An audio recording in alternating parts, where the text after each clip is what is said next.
Hello বন্ধুরা, তোমাদের সকলকে স্বাগত জানাই আমার ইউটিউব চ্যানেল লেটস টিচিং। আজকে খুবই গুরুত্বপূর্ণ একটি বিষয় নিয়ে আমি আলোচনা করতে চলেছি। তোমরা সকলেই জানো যে তোমাদের খুব শীঘ্রই পরীক্ষা হবে, আগস্টে পরীক্ষা হবে। তো এখন থেকে তোমরা কিন্তু ভালো করে বেশি বেশি করে এই প্রশ্নোত্তর পর্বগুলো দেখো এবং প্রশ্নোত্তর পর্বগুলো নিয়ে ভালো করে খাতায় লিখে প্র্যাকটিস করো। বারবার বলি, এই প্রশ্নগুলো কিন্তু তোমরা 100% কমন পাবে। একদম 100% কমন যোগ্য কিছু প্রশ্ন নিয়ে আজকে আলোচনা করব। তো অবশ্যই যদি তোমাদের ভিডিওটি ভালো লাগে তো বেশি বেশি করে লাইক করবে, শেয়ার করবে এবং সাবস্ক্রাইব করবে। তোমাদেরকে বলে রাখি, এই প্রশ্নগুলো কিন্তু প্রত্যেকটি প্রাথমিক পর্ষদ থেকে নেওয়া একটি প্রশ্ন। তো খুবই গুরুত্বপূর্ণ এই আলোচনাটি, অবশ্যই তোমাদের শেষ পর্যন্ত দেখতে হবে। তাহলে শুরু করা যাক আজকের আমাদের কাঙ্ক্ষিত বিষয়টি। আজকে আমরা যে বিষয়টি নিয়ে আলোচনা করব সেটি হলো দ্বিতীয় পর্যায়ক্রমিক মূল্যায়ন, শ্রেণী পঞ্চম। তোমাদের আজকে পঞ্চম শ্রেণী নিয়ে আমি আলোচনা করব। তো আজকে আমাদের বিষয়টি কি হবে? পঞ্চম শ্রেণীর যে বিষয়টি সেটি হলো আমাদের পরিবেশ। ঠিক আছে, আমাদের পরিবেশ নিয়ে আজকে আলোচনা করব। চলো শুরু করা যাক আজকের মূল সেশনটিকে। নতুন শিক্ষাবর্ষ অনুযায়ী তোমরা জানো যে সময় কিন্তু 30 মিনিট এবং পূর্ণমান কিন্তু 40। ঠিক আছে, তো প্রথমে দেখো যেটা আলোচনা করার মূল বিষয় সেটি কি আছে, বলছে প্রথমে সঠিক উত্তরটির মাথায় একটি চিহ্ন দাও। তোমাদের সুবিধার্থে আমি সঠিক উত্তরগুলিতে কিন্তু হাইলাইট করে রেখেছি, অবশ্যই তোমরা বুঝতে পারবে। তো প্রথমটা চলো শুরু করি। প্রথমে কি বলা হচ্ছে, গরুমারা ও জল্লাপাড়া অভয়ারণ্য বিখ্যাত কিসের জন্য? চিতাবাঘ, একশৃঙ্গ গন্ডার না হাতির জন্য?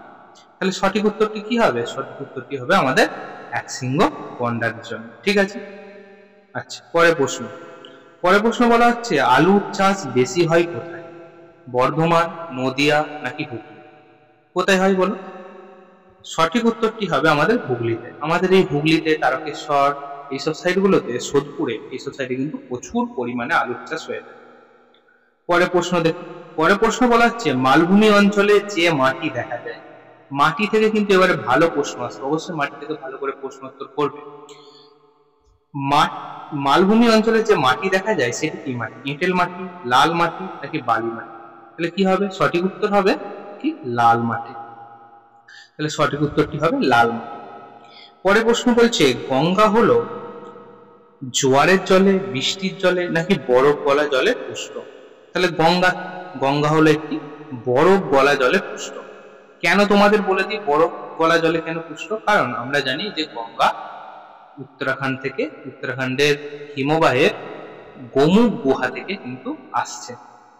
সেই গোমুখ গুহা যে জলটি আসছে সেটি কিন্তু অবশ্যই পাহাড়ের উপরে থাকা যে বরফ, সে বরফ গলা জল হিসেবে নেমে আসছে।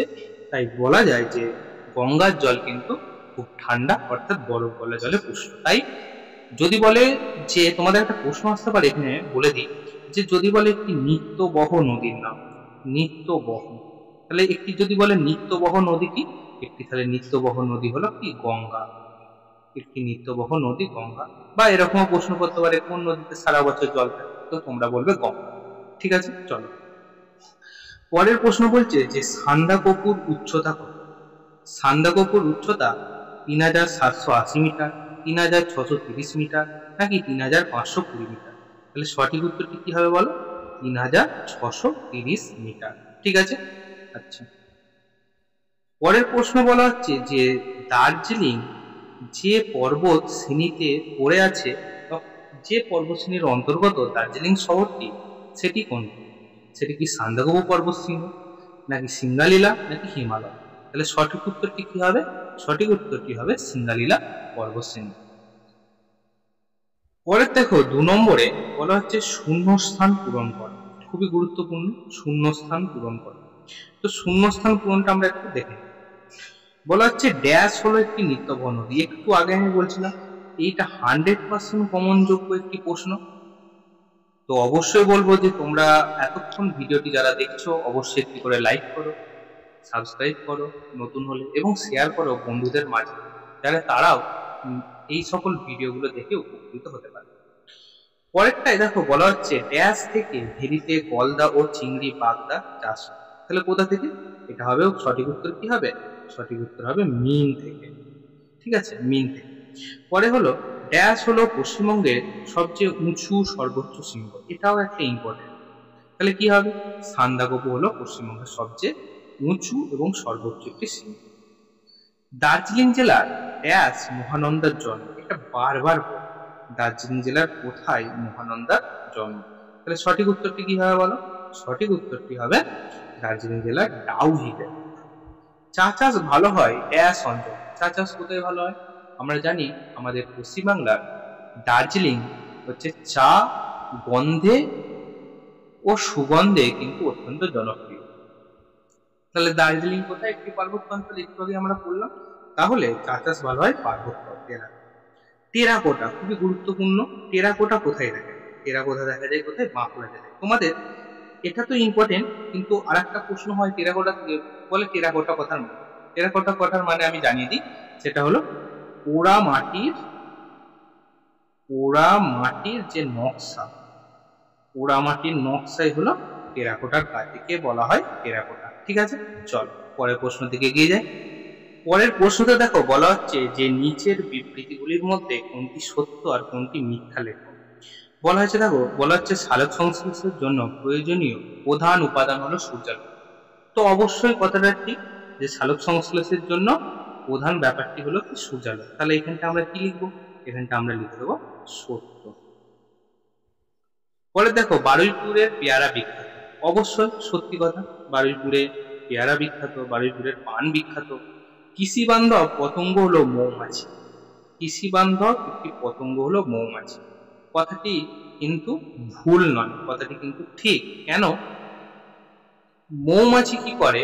যে ফুলের মধ্যে পরাগ মিলন ঘটাতে সাহায্য করে, তাই এটা বলবো আমরা সত্য।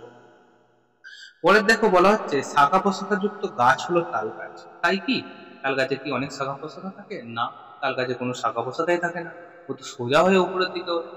তাই এটা আমরা কি লিখবো? এটা লিখবো আমরা মিথ্যা। মিথ্যা। পরের যে প্রশ্নটা সেটা দেখো, এখানে বলা হচ্ছে যে 1853 সালে হাওড়া থেকে হুগলি পর্যন্ত প্রথম রেল চালু হয়েছিল। তো এটা কি? এটা অবশ্যই ঠিক কথা। হাওড়া থেকে হুগলি চালু হয়েছিল 1853 সালে। ঠিক আছে, তাহলে আমরা এখান থেকে সত্য এবং মিথ্যা নির্বাচন করলাম। এর পরের প্রশ্নটা আমরা চলো পরের প্রশ্নের দিকে যাই। অতি সংক্ষেপে উত্তর দাও। তো অতি সংক্ষেপে উত্তর দাও কি বলা হচ্ছে? বলা হচ্ছে যে ডিভিসির পুরো নাম কি? খুব গুরুত্বপূর্ণ এবং 100% পড়ার মতো একটি প্রশ্ন। অবশ্যই তোমরা এটা স্টার মার্কস দিয়ে রাখো। ডিভিসির পুরো নাম কি? ডিভিসির পুরো নাম হলো দামোদর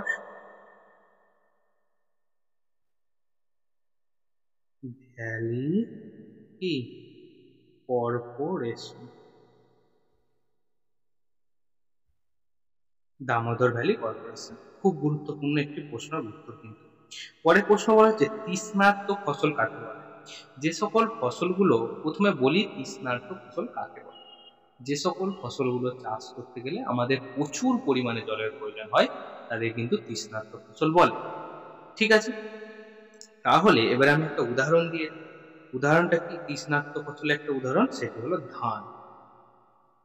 ঠিক আছে, তৃষ্ণার্ত ফসল কাকে বলে আমি বলে দিলাম, যে যে সকল ফসলগুলো চাষ করার সময় কিন্তু প্রচুর পরিমাণে জল লাগে। কি লাগে?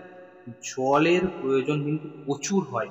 এই জলের প্রয়োজন যে ফসলগুলোতে প্রচুর, সেই ফসলগুলোকে বলে তৃষ্ণার্ত ফসল। যেমন একটি হলো ধান, আর একটি বলতে পারি পাট।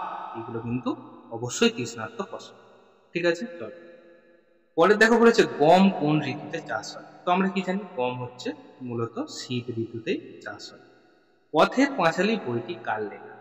পথের পাঁচালী কার লেখা? আমাদের কবি বিভূতি ভূষণ বন্দ্যোপাধ্যায়। বিভূতিভূষণ বন্দ্যোপাধ্যায়। ঠিক আছে, তোমরা ভালো করে লিখে নিও, বিভূতিভূষণ বন্দ্যোপাধ্যায় হবে সঠিক। পরের বলছে একটি নিত্যবহ নদীর নাম কি? আমি একটু আগেই পড়ার আগে বললাম যে একটি নিত্যবহ নদী অবশ্যই হবে আমাদের গঙ্গা নদী। গঙ্গা হলো একটি নিত্যবহ নদী যেখানে সারা বছরই জল থাকে। ঠিক আছে, চলো তাহলে আজকে আমরা দ্বিতীয় পর্যায়ক্রমিক মূল্যায়ন অর্থাৎ অর্থাৎ পঞ্চম শ্রেণীর পরিবেশ বিষয়টিকে নিয়ে আলোচনা করলাম। তোমরা সকলেই দেখলে এখানে পূর্ণমান 30 এবং সময় 40 মিনিট। তো অবশ্যই বলবো, যদি ভিডিওটি ভালো লাগে বেশি বেশি করে লাইক করো, শেয়ার করো এবং সাবস্ক্রাইব করো। এডুকেশন সংক্রান্ত যাবতীয় তথ্য পেতে, এছাড়াও এরকম প্রশ্নোত্তর পর্ব আমি পরবর্তীকালে অনেক আনতে চলেছি। তাই বলবো চ্যানেলটিকে সাবস্ক্রাইব করো, বন্ধুদের মাঝে শেয়ার করো এবং লাইক করো এবং কমেন্ট করে জানাও যে তোমাদের ভিডিওটি কেমন লাগলো। After all, thanks for watching, best of luck. দেখা হচ্ছে অন্য কোনো ভিডিওতে।